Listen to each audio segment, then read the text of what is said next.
192 C-kohta, ratkaise yhtälö. Ja tämä C-kohdan yhtälö on jo selkeästi vaikeampi kuin A- ja B-kohdan yhtälöt.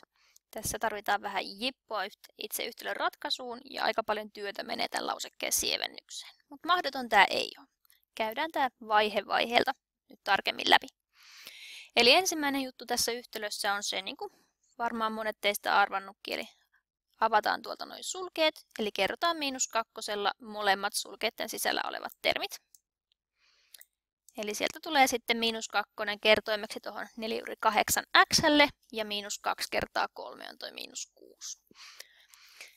Sen jälkeen perusperiaate ensimmäisen asteen yhtälöissä on se, että kaikki x:ää sisältävät termit toiselle puolelle ja kaikki vakiotermit toiselle puolelle. Ja nyt pitää huomioida, että aina nämä termi tarkoittaa siis tämmöistä yhtä kertolaskumötikkää, eli yksi termi, toinen termi ja kolmas termi.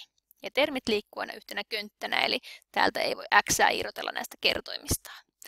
Mutta pidetään tämä ensimmäinen köntti täällä vasemmalla valmiiksi. Siirretään täältä oikealta tuo toinen x:ää sisältävä termi mukaan ja sitten tuo vakiotermi 6 tänne oikealle puolelle yksinään.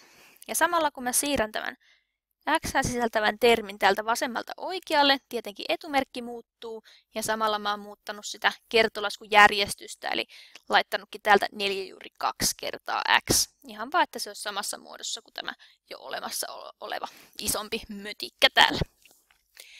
Sitten oikeastaan se hankalin tekninen juttu tämän yhtälön ratkaisussa, eli tältä puolelta pitäisi nyt sitten laskea montako x:ää meillä täällä on. Eli otetaan tästä lausekkeesta x yhteiseksi tekijäksi. Eli kirjoitetaan se lauseke sulkujen avulla niin, että x tulee sulkujen eteen, tai voi laittaa sulkujen peräänkin, ja sitten sinne sulkeisiin jää ne x:n kertoimet. Eli -2 4/8 ja -4/2. Ja yhteistä tekijää ottaessa aina kaikkein helpoin tarkistuskeino on se, että jos tästä nyt kertoo sulkeet auki, niin x:llä kerrotaan noin molemmat termit tuolta sulkeiden sisältä, ja päädytään ihan samaan tilanteeseen kuin missä tämä edellinen välivaihe oli. Sitten sen jälkeen käytetään aika monta välivaihetta tämän sulkulausekkeen sieventämiseen. Aloitetaan tuosta 4/8, sitä voi siellä sieventää, eli tehdään 8 kertolasku. 8 on 2 kertaa 4, ja kun me tehdään kertolasku, niin otetaan juuret erikseen 2 ja 4.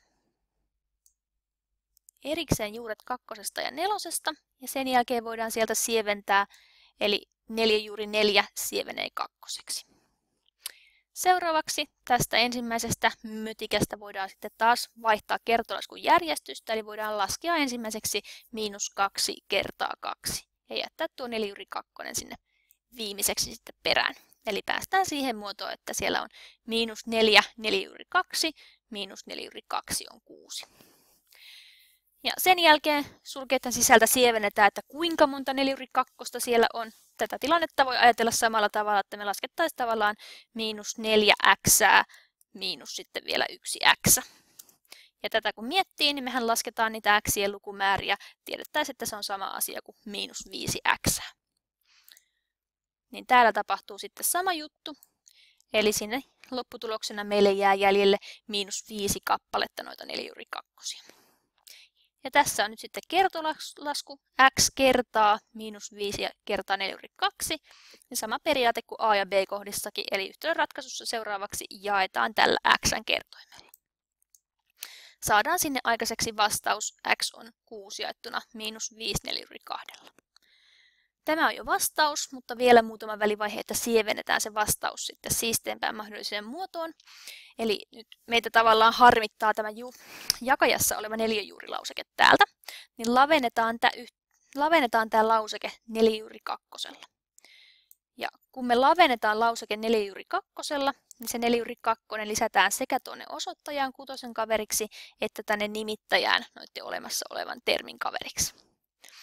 Ja tästä vaiheesta on nyt sitten se ilo, että tänne jakajaan tulee 4/2 kertaa 4/2. Ja tämä nyt voi jokainen sieventää vähän omalla tavallaan. Yksi vaihtoehto on se, että vie ne kakkoset saman juuren alle, laskee, että sinne tulee 4/2 kertaa 2, eli 4/4, eli siis 2. Tai vaihtoehtoisesti voi ajatella, että täällä on 4/2 toiseen, mikä on sama asia kuin 2.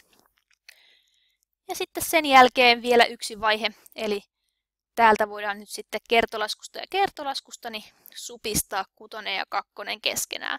Ja samalla sitten tämä alhaalla oleva miinusmerkki voidaan nostaa tuohon eteen, eli koko vastaus saa sitten miinusmerkkisen etumerkin. Miinusmerkkinen vastaus, 6 ja 2, kun supistetaan keskenään, niin jäljelle jää tuo 3. Ja 4/2 jaettuna 5.